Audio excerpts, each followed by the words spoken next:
York Knicks. We are the New York Knicks. We are the New York Knicks.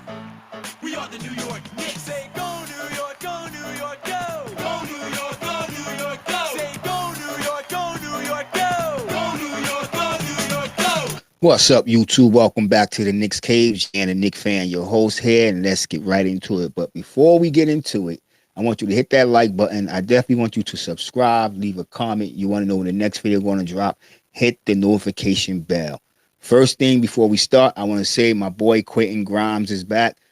He's been back, but he got to play a full game, 30-something minutes, to be exact, 32 minutes to be exact. He had 10 points, 5 rebounds, 8 assists. He shot 4 for 10 from the field, 1 for 5 from downtown.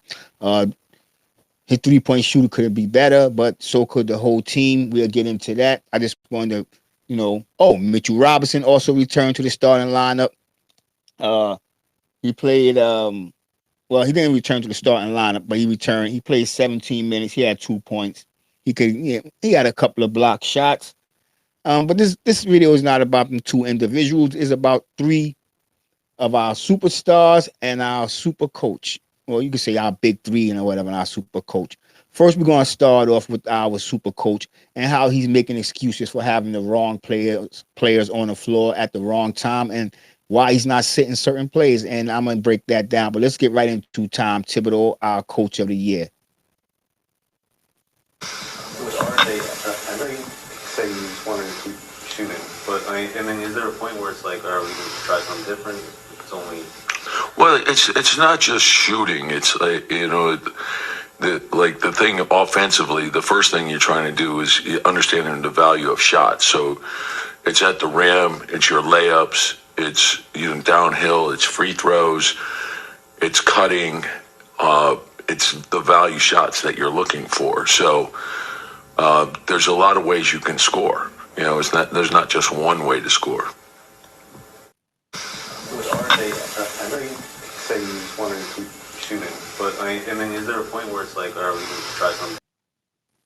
All right, sorry about that guy. That video a little crossed over.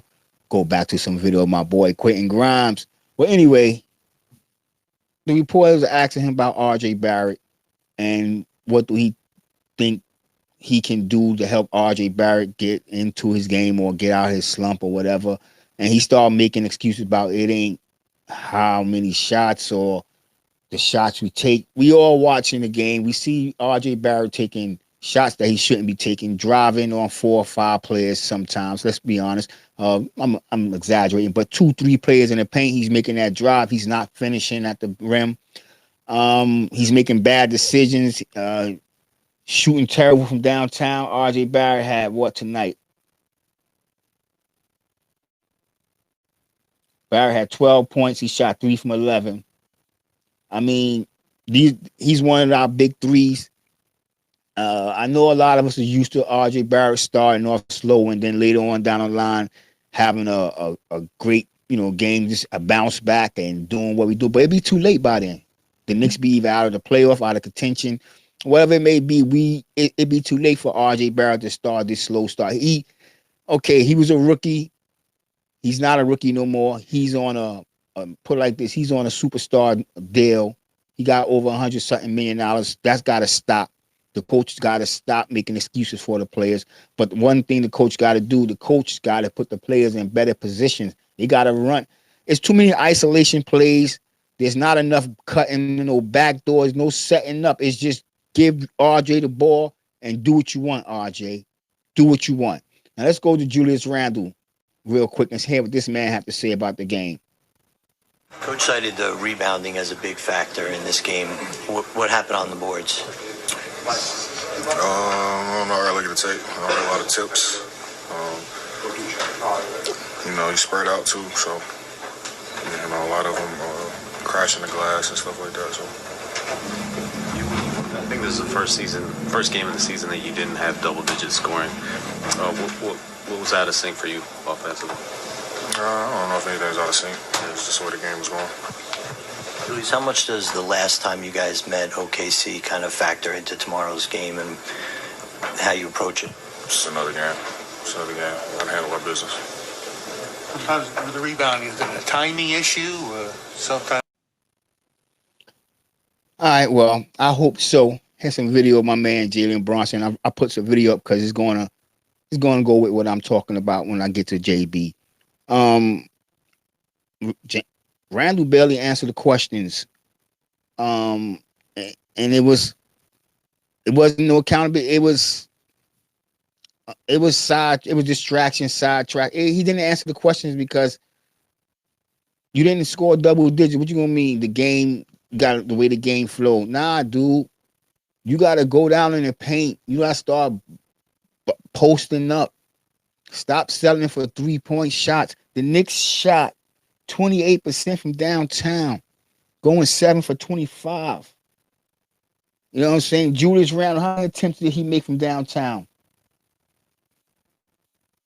He went 1 for 4. That's a good night. He usually be 2 for 10, 3 for 8. I mean, from downtown. He taking ridiculous shots. But I'm gonna throw this out there. It's a theory, and then I'm gonna jump into JB, his interview. Is there any discord in the locker room? Are players feeling like one player getting more shots than the other, or I should be doing more, or this is supposed to be my team? You know, I don't know. There's no accountability.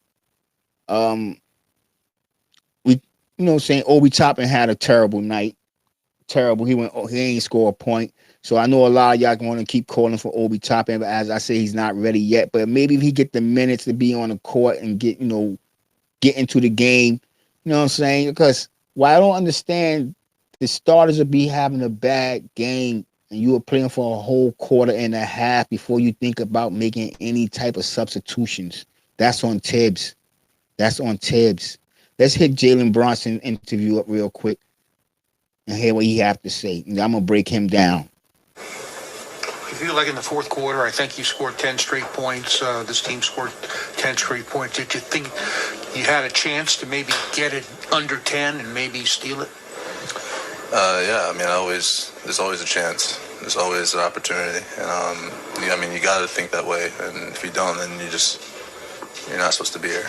I feel like in the fourth quarter, I think you scored 10. All right, Jalen Brunson. You was brought here to be our point guard. I mean, not our superstar. I mean, it falls into the same category if you want to think about it. But you was brought here to make the team better, get everybody easier shots. You can't be going out there shooting, taking 21 shots, dude. 21 shots to score 27 points. I know sometimes it look like you are all our offense because you are. You taking the rest of the team out the game. I know you want to prove that you are a good player and you was a player and you was in Luka Doncic's shadow. But man, we need you to be a point guard. Yes, get your points. But if you are being a point guard and passing the ball, do you see how the defense converge on you? Get the ball out. Get the open shots. How many assists you had tonight? You had 3 assists. 3 assists, Brunson. What makes a great point guard is knowing how to get his team involved.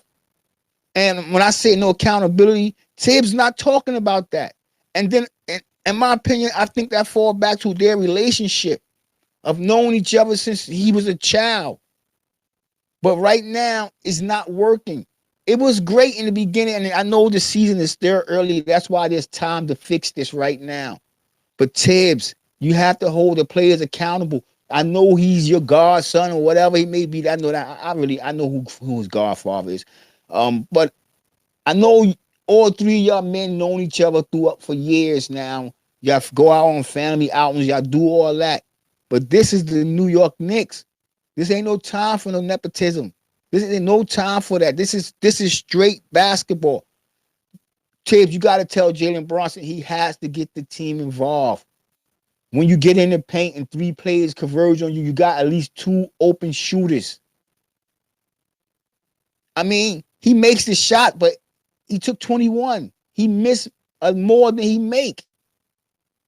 So the ones that you missing and you getting back out to the other players, maybe they'll have an open look and be knocking down these threes that not contested, or the shot clock not winding down. But Tibbs, is on you to instill that into your players. If isn't you to bring them in and tell them what they need to be doing. And if they're not listening, sit them down. Bring in some bench players. And if we lose, at least the fans will understand what you're doing. You're trying to hold your players accountable, but you're not. I know this seemed like a rant, and I'm always seem like I'm ranting. Who's gonna have to start calling me the ranting Knick fan instead of Jan the Knick fan? Well, anyway, hit me up in the comment section. Let me know what y'all think. And with that being said, I want everybody to stay safe, stay healthy. God bless, and peace.